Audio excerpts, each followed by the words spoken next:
Let me see what else is on. I mean, obviously we still have Sunday to come when Once Upon a Time in Wonderland, which I would guess would be up while, everybody's alley, is up for. But I've never watched Once Upon a Time. Well, and I did, and I actually kind of bailed halfway because they did. The best part about Once Upon a Time that I really enjoyed is the fact that they were taking the fantasy characters that we're all used to and mixing them up. You know, they took Rumpelstiltskin, but Rumpelstiltskin was also the crocodile against Hook, and he was also Beast in Beauty and the Beast. And so you have all these fairy tales all intertwining in a way that's a little bit more, I mean, I've been reading fables as well, and it's like there's a big difference because instead of them being who they are, they're... Because they didn't want to get sued. Well, yeah. But they're who they are, but then they're these other characters. So I'll be interested about Once Upon a Time in Wonderland just because...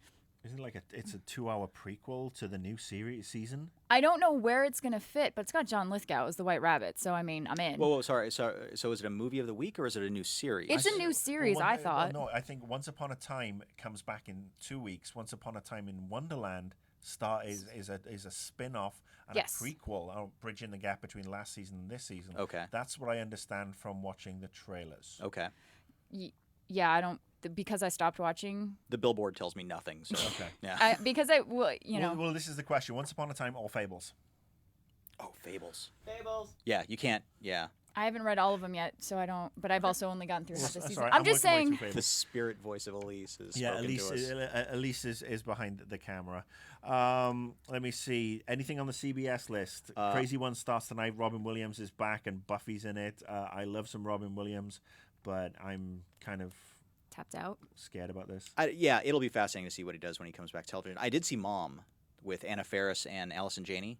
So it's not your thing. Now, did you like? Well, no, I mean, look, I think Anna Faris is she's a funny, quirky actress, but the last 3 or 4 years, something's happened to her face.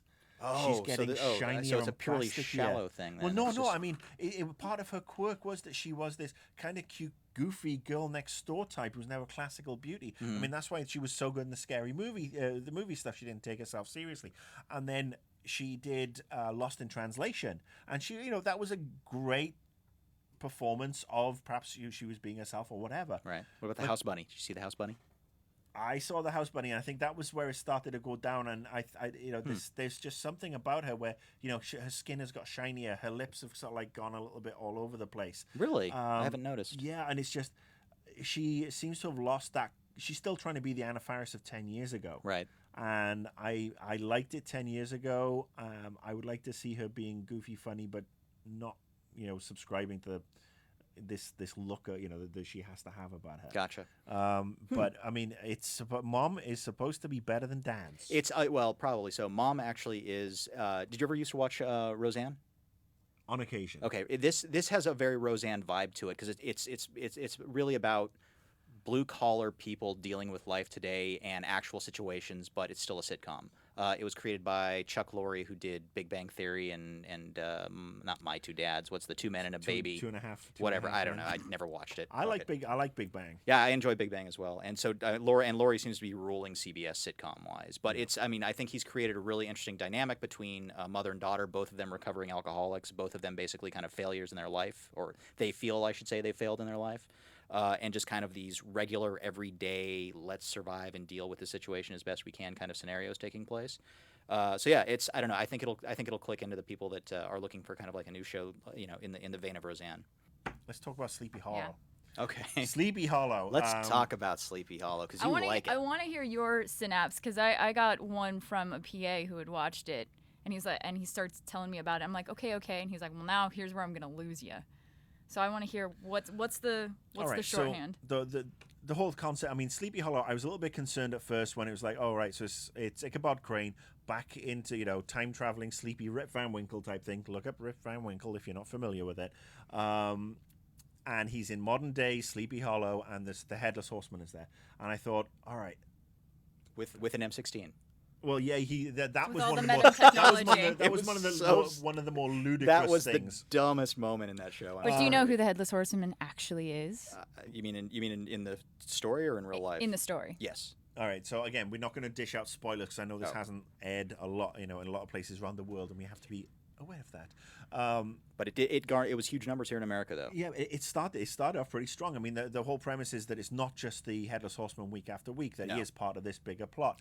Do they have a good cast? I mean, the guy who plays Ichabod, yes. The woman who plays the police captain, yes. I mean, Clancy Brown. Clancy Brown. The Kurgan is in it. The bloody Kurgan is in it, and he had a Highlander. He has a Highlander moment right off the bat. But he does come back. He does come back. And John Cho, Sulu. John Cho is in it, and he has his moment, and then he comes back. Yeah. So it looks like they've got some good recurring characters. I like the concept that this is, the Headless Horseman is just one piece of the pie that is, or one, pawn, if you will, in the bigger chess game, and it's not just him every week. Right. But there is a scene towards the end where the Headless Horseman channels Arnold Schwarzenegger a la Commando, stupid. And it is ridiculous because honestly, I think the Headless Horseman, with that superheated axe of his, would have been way better. Yeah. But because what could have turned into like a neat attack, it turns into just a let's fire a gun at cops from 30 feet away. Yeah. So and if he doesn't have a head, how can he aim? And he's got like the bandolier of he's got a bandolier of shotgun shells, but he's carrying an automatic weapon. Yeah. There is some ridiculousn's. And the introduction of the automatic weapon but is a classic. Are they episode taking ridiculousness? Episode 2 didn't have that level of ridiculousness. No, it did not. You're right. It did not.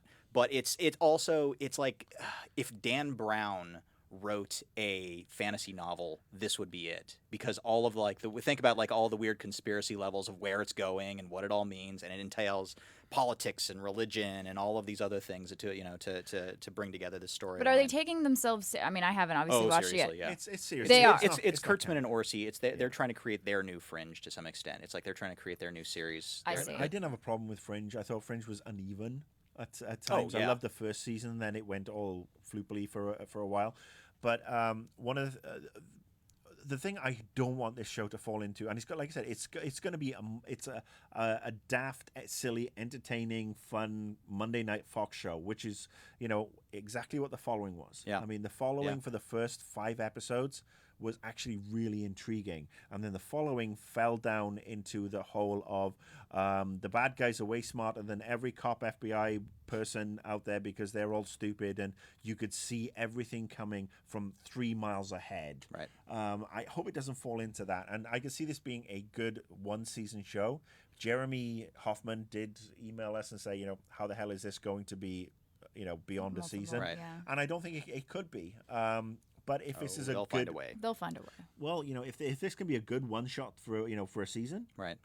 I think it's more. But then, when they already set that stone now, I mean, that's the problem that we're having, that we've discussed on many podcasts. I know, is just the fact that no one feels safe just buying a 1-season. Yeah, I mean, thing even with Under the Dome, they were like, okay, here's a miniseries, here's a 13-episode miniseries, and then as soon as the ratings hit, we're like, never mind, we'll make it 2 seasons, and it's just they never stick to a game plan. These my guys. wife's watching Under the Dome. A piece of shit. I can't Such wait. a piece of shit. Yeah, I I'm can't sorry. wait for season 2 of Still Under the Dome. Oh, fuck it. No. Well, that was the problem I had with Once Upon a Time. The whole point was like, what are we? We have to break the curse. We have to break the curse. And I'm like, all right, either they're not going to break the curse at the end of this first season, or it's going to be a very long time. And then they broke the curse, and they literally ended the first season with, now what? All right, Brooklyn 99 on 9/9. Brooklyn 99, yeah. Andy Samberg's foray into sitcom. Yeah, with the great Andre Braugher. Andre Braugher and Joe Trulio. Anything. Trullo. Trullo, yeah. Yeah, I got to say, I was not excited for this, and maybe it's because low expectation syndrome. Sure. I'm finding it immensely entertaining and really kind of daft. I hope it doesn't get cancelled. It's going to be interesting, as per, what was it, the roast of James Franco? Somebody said, yeah, good luck when you got rid of the taggers and the forgers and all the funny crimes. Good luck when you have to deal with your first multiple homicide, murder, rape. Right. And I was like, but it's a funny, again, it feels like almost like an 80s sitcom. It has, yeah. Well, and to me, it felt like the old sitcom Barney Miller, even though it all took place in the precinct. There's still kind of that general feel about the characters, except they're just now taking it out in the world. It took about 5 to 6 minutes for me to adjust to Sandberg. I think once Andre Braugher was introduced to it, and his performance and the way he's interacting with the other characters, that's the real strong thing for me. He does. He's again that anchor that allows Sam, because before he appeared, Sandberg was just like, he's too wacky. He was being a dick. Yeah. but now he is, he has this character to play off, and he does when he has somebody to bounce off, just like when he did SNL with Justin Timberlake, Right. when he had that pseudo straightish kind of guy to bounce off, he could be. He could be more wacky, and it does work. And they're setting him up like a character that grows. They're setting up. I mean, it's like a second episode. He did grow. Yeah, he grew, but then he he'll grew and regress. then shrank. Sure, yeah, that's what you do. Yeah, it's cold out. All right, we'll tootle through some of the other shows. Michael J. Fox show that is tonight. Ironside. Let me just say right now, no disrespect to the guy playing Ironside right now, but Raymond Burr. Yeah. That to me is just that's Ironside. Didn't need remaking. The Blacklist, kind of interesting in a Silence of the Lambs kind of way. Yeah, well, in a Silence of the Lambs / every other. I mean, it's a amalgam of every possible plot line of something that has existed out there. I love James. I'm a huge James Spader fan. I will support Spader and everything. Yeah, but and he to me is the only thing that's kind of keeping me attached to it. It had some very. I'm trying to think of like other shows that I kept noticing. Oh well, of course it had a Taken moment in it. It had a a couple Alias moments in it. It's nothing but a mishmash of previous things. It's liberally, yeah, it really is. But that's not always a bad thing. No, it even opens up with kind of a Seven moment when he walks in and gives himself up. It's a bizarre amalgam. But he's fun to watch, and his acting choices are always kind of out there somewhere, so I always appreciate that. Can I just say, by the way, you guys make me feel like I don't watch enough TV at all. I'm upset that I've watched this much television actually by looking at this. Well, I think some of the things on this list don't qualify as television. Should we get back to that? What time are we at? Should we get back to that? Well, there's just two. There's one more one I want to talk about, okay. And that's on the CW, and that's the Tomorrow People, which hasn't aired yet. I've seen some trailers for it. I grew up watching the Tomorrow People in the UK in the 70s and the 80s, and I gotta say, they were not a bunch of fucking pretty boys who looked like they've rolled off an MTV music shoot. I am so disappointed with the way this is going. It looks like a bunch of pap. I am going to watch that first episode so I can shit on it from a very, very great height, and in fact, I will probably get a poster of it and take a shit of it on it right here on this show. God, that's a lot That's of energy. how irked I am that you're dicking with my childhood. Who do you think you are? George Lucas? No.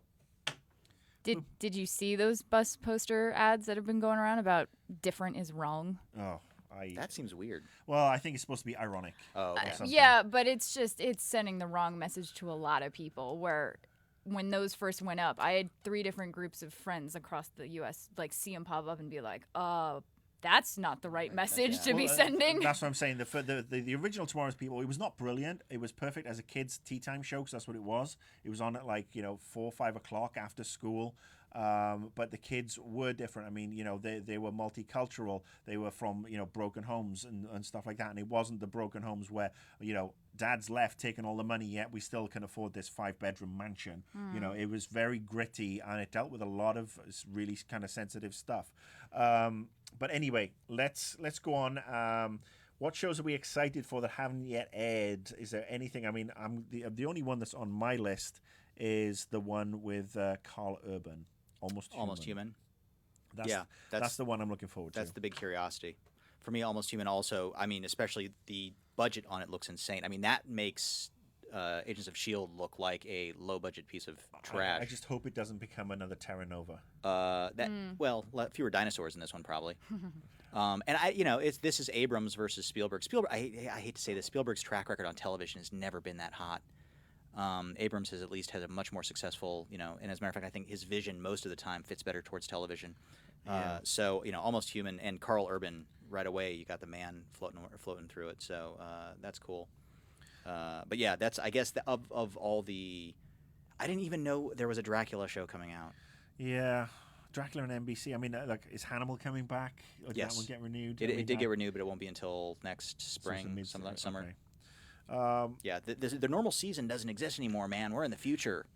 All right, so a lot of shows have been finishing up. The Dexter series finale was met with almost universal disdain. Really? This weekend. I actually give up on Dexter after season 2. I loved the original concept, but it just got too dull for me. My wife watched it and said it was pretty much a bag of shit. The finale or the series? The finale. Gotcha. But apparently this last entire season's been What happened? all over. Tell me. We'll tell you offline. Yeah. Just, I mean, Just to spare the viewers. And All right. But I am going to sort of like toss out a couple of shows that have reached culmination. First of all, I'm going to talk about Luther. Which is a BBC, aired on BBC America. One of those shows, almost like Sherlock, where it ran for 3 seasons, if you will, once every couple of years. Idris Elba is superb in it, and it's only like 4 or 5 episodes Per series. And I got to say, I mean, I came to it late. I started watching it on Netflix, blew through the first 2 seasons in a week in the build up to season 3, and then watched season 3 every night. I got to say, fantastic series, really kind of different. I did not see where the ending was going.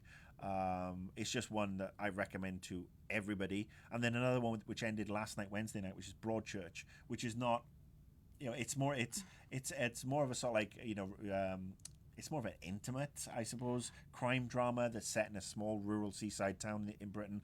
David Tennant, though, is in it. I mean, it's Doctor Who alumni. David Tennant's in it. Arthur Darvill's in it. David Tennant's on-screen police partner in it appeared in the 11th Doctor, and she was also in Hot Fuzz. So yeah, there's it's got this pool of it's a heavy it is watch heavy. though. Like deals with the death of an 11-year-old, really kind of gripping. The last episode, like I said, aired last night, and you the Brits have already seen it. But we're the ones that are behind. It's hefty, really, really is hefty. But I mean, are there any shows that you're interested to want to come back, or you're missing, or? Justified, I'm waiting for patiently. I'm a big fan of Justified, and I'm curious to see how that series now plays out now that Elmer Leonard has passed. Because he was a creative consultant producer on the show. It still had every season had his voice. I mean, you could really feel his input on it. And Oliphant and was it Waylon Jennings? Those are the 2 actors. Timothy Oliphant and you mean Walter Goggins? Walter Goggins. Yeah. Which was Waylon Jennings? Waylon Jennings is the country singer, sang the Dukes of Hazzard theme Walton song. Goggins. Then. Walton Goggins. That's yeah, the thing. It's it was also, great. you can see where I was going, but I figured that one out. Oh, they're fantastic. I watched the first season, and look, I'm guilty of anything on FX is kind of like. It falls outside my TV catchment for some reason, but I did watch the first series, and I thought the first season was really, really good, and it's one I'm thinking I'm going to have to go back to. Yeah, I know Sons of Anarchy is another one. Second season's brilliant. It's a show that has continually, third season faltered a bit, but it's a show that really has gotten better as it has gone along. So I'm waiting for that one probably in the spring. So I want to bring up how many other shows are actually the ones that aren't done yet, the ones that are going to be done. They're in their final season. Right. How I Met Your Mother, final season. Community, final season. Warehouse 13, final season. Are we sure it's Community's final season? They keep saying it's the final season for the past 2 seasons. I think they just want to wrap things up and be done with it because it's 4 seasons, 4 years, community college. Just be done with it. That's the impression I've gotten from my little. But they graduated from community college, or Joel did. Yeah, but that means the rest of them. Okay, fair enough. They're doing it like semester based. Gotcha. Are they going to go like Saved by the Bell?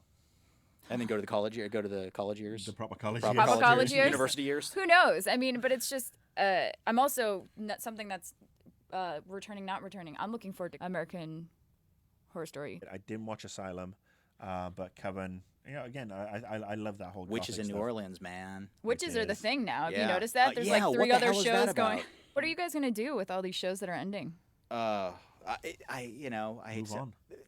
But I'm saying, have you seen anything so far in this fall lineup that you feel like Will replace it? replace it? Will be that rebound show? No. Well, Nothing. I think Sleepy Hollow is one that's gonna just tootle along. I mean, it's in the house slot. It's I watch Bones every week. I like Bones. That's in its last season. So that will just be one that I'm too lazy to change the channel for. A Person of Interest is one I'm enjoying. Elementary, they're actually that starts back tonight, and that's moving to the UK. Now, is it moving to the UK, or is it I think just it's they're just doing for like first couple of we're going to episodes. Hawaii episode? Well, I think it's yeah. he's going home. Sure. I'll be interested to see that because I got to say, one, it's not a patch on Stephen Moffat's Sherlock. No, but it is. I like it a lot, actually. Really? Yeah, honestly, I do. I mean, I was really down on it, first of all, because I just come off again watching Sherlock, and I was kind of insulted that CBS went and took the meeting with the BBC to say we want to remake this, and then said, "Oh, fuck you, we're going to take it and remake it Right. and not do anything anyway," because capitalism, that works. But I started watching it. First couple of episodes were a little bit annoying. Then the dynamic between their chemistry is fantastic together. it really is. Yeah. It really is. And they're original cases. They aren't, unlike Sherlock, it's not based off of actual Doyle stories, and they're building their own mythology around it. It's very much a modern, it's So- despite having Vinnie Jones, I mean, yes, there is a Moriarty in it, and despite having Vinnie well, Jones, and the Would you twist say on it Moriarty is was like- really interesting. Yeah. So they still have those characters. But they do, but they're introduced in very odd ways, and it's funky twists. and they really focus on his addiction issues, which which is so only it's basically skirted over. Monk meets SVU. Yeah. Okay. So yeah, that one's going to be interesting. And look, let's face it, the be all and end all is November 23rd. Yes. I mean, anything else can happen on November 24th. I don't give a shit. November 23rd, Doctor Who 50th anniversary show. Peter Capaldi. No, Oh wait, Capaldi no, is I'm not- sorry. he's I'm not- so excited for he's not Peter till doesn't Christmas. come Capaldi. until He's not till Christmas. Christmas. We're going to finish off with a random find that I made this week. Went shopping for cat stuff on Sunday. Ironically, no cats. Oh, no cats. No, we have 3. But we walked into a big chain of pet stores that rhymes with Retsfart, because we're not giving away free advertising here. But they had Star Wars stuff. Actually, it's not Pet. It was I was Petco. about to say it was the other It's one. actually Petco. Petco. Says- But says Thanks, that right PetSmart. there. But yeah, ironically enough, we found a bunch of Star Wars cat toys, which is awesome. And I just want to bring Oh, these in. hey, that's good. There's the TIE Fighter, Yeah. which is obviously works, as you can tell. Yeah, But I cat gotta dancer. say, the Millennium Falcon, I haven't even opened this because I'm kind of wary of giving this to Cat because it's such a cool little Falcon. And look, it's got the trail. It's got the the hyperspace hyperdrive trail. And I'm thinking that, screw my cats, I'm going to keep this for myself. Right. But, yeah, I mean, obviously they have a whole bunch of stuff. They have dog outfits. And this is not a sponsored post because somebody just go in, if you don't cute. have a cat, go into Petco and look at this shit because it's so ridiculous. The Yoda costume is ridiculous. Does it come with the ears? It's got the ears for, and yeah, they have Chewbacca. I'm guessing and this is for R2-D2. Halloween. Yeah, Or for just Halloween. your normal freaks. As you can see, there is Yoda Mouse, and we have Vader and Leia. Leia comes off really badly in this. Leia? That's Yeah. not a stormtrooper? I would assume Stormtrooper. I was that going is. I was going with That is actually a Stormtrooper. Stormtrooper. You're right. It's actually it's Luke in Stormtrooper disguise. If we're going to get official. Yeah, but Vader doesn't look too bad. Yoda rules. There is a Chewbacca, but the cats have hidden him away. But I just thought this was a fun. Wait, was it a Chewbacca mouse as well, or was it just like a they're all normal mice. Chewbacca? Okay. They're all mice. So it was Chewbacca Chewbacca mice. and Yoda were the Yeah, pairing? yeah. That's interesting. Yes. But I Yeah. gotta say this. can Rattle do- on the There you TIE go. Fighter as well. There you go. Are you gonna swat it again? No, Nick? I was going to shake it by the actual microphone so they could. And you can't There you go. you can't buy a So, yeah. space catnip to put in it. This is how nerdy I am. My cats have nerd toys. But I just thought it would be a funny, daft thing to finish off the show. Stay tuned. Look out for the Breaking Bad special that the guys are putting together. That'll go up very shortly as well. And then because the Americans get to do Breaking Bad, I get to do Doctor Who because November 23rd is going to be awesome. So there will be a Doctor Who special coming this way very soon as well. Yay! Yeah, thank you to the crew. Thank you for Megan. Yeah, Is thanks, this Megan. your debut, your first Yeah. episode? On Pop Culture Clash, On Pop yeah. Culture, yeah. Okay. Well, that's it. Bugger off. Go watch some TV. Adios. Bye. Bye.